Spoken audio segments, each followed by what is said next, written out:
అందరికీ నమస్కారం। ఈ రోజు వీడియోలో తొలి ఏకాదశి యొక్క విశిష్టతను గురించి తెలుసుకుందాం। తొలి ఏకాదశిని దేవసైని ఏకాదశి అని కూడా అంటారు। భారతదేశంలో ముఖ్యమైన పండుగగా ప్రతి ఒక్కరూ జరుపుకుంటారు। 24 ఏకాదశిలలో ఈ ఏకాదశిని చాలా ముఖ్యమైనదిగా పరిగణిస్తారు। అయితే దీని తొలి ఏకాదశి అని ఎందుకు అంటారో తెలుసా? పూర్వకాలంలో వర్ష ఋతువుతో సంవత్సరం మొదలయ్యేది।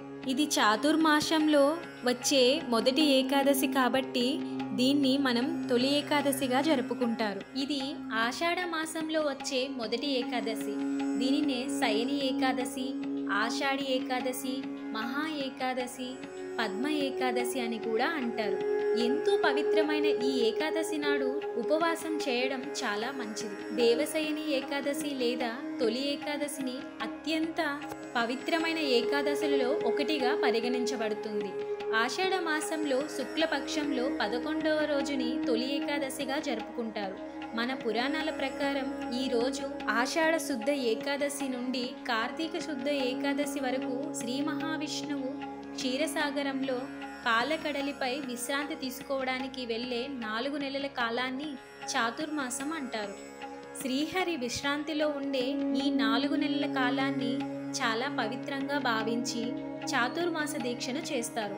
ఎంతో పవిత్రమైన ఈ 4 నెలల్లో వచ్చే ప్రతి ఏకాదశిలో భక్తి శ్రద్ధలతో లక్ష్మీదేవిని, శ్రీ మహావిష్ణువుని ఆరాధించడం ఎంతో శుభప్రదం।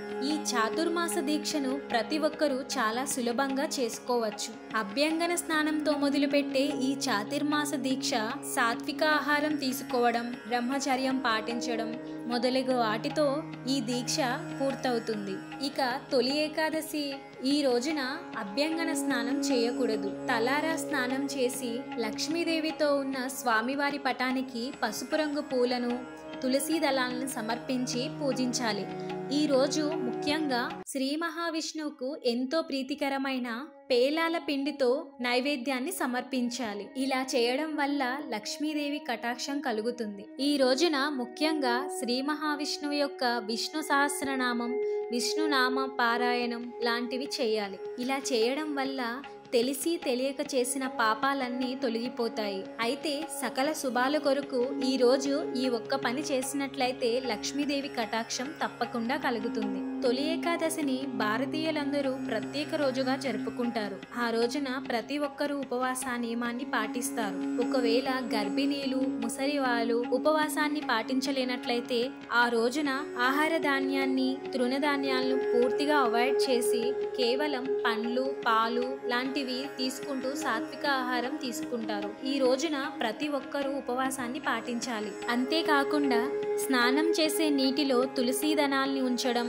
లేదా తాగే నీళ్లలో తులసి దళం వేసుకుని సేవించడం వల్ల లక్ష్మీ కటాక్షం కలుగుతుంది। అంతేకాకుండా తులసి దళాన్ని నీటిలో వేసుకుని స్నానం చేయడం, తాగే నీళ్లలో తులసి దళం వేసుకుని సేవించడం వల్ల లక్ష్మీ కటాక్షం కలుగుతుంది। ఈ ఏకాదశి రోజున ముఖ్యంగా బియ్యాన్ని దానం చేయడం చాలా మంచిది। సకల శుభాలు కలగాలన్నా, అష్టైశ్వర్యాలు కలగాలన్నా ఈ రోజున తప్పకుండా ప్రతి ఒక్కరూ బియ్యాన్ని దానం ఇవ్వాలి। అయితే ఈ రోజున ప్రతి ఒక్కరూ కూడా ముఖ్యంగా పసుపు రంగు బట్ట తీసుకుని అందులో పచ్చ కర్పూరం, రావి ఆకు, పసుపు, కుంకుమ, రూపాయి కాయిన్ ఉంచి ముడిని కట్టి దాన్ని పూజా గదిలో ఉంచి పూజ అనంతరం ఆ ముడిపిని బియ్యం డబ్బాలో ఉంచాలి। ఇలా చేయడం వల్ల శ్రీ మహావిష్ణువు ఇంకా లక్ష్మీదేవుల కటాక్షం కలిగి సకల శుభాలు చేకూరుతాయి। శుక్లపక్ష ఏకాదశి బుధవారం రావడం విశేషం కాబట్టి తప్పకుండా ఈ రోజున ప్రతి ఒక్కరూ ఉపవాస నియమం పాటించి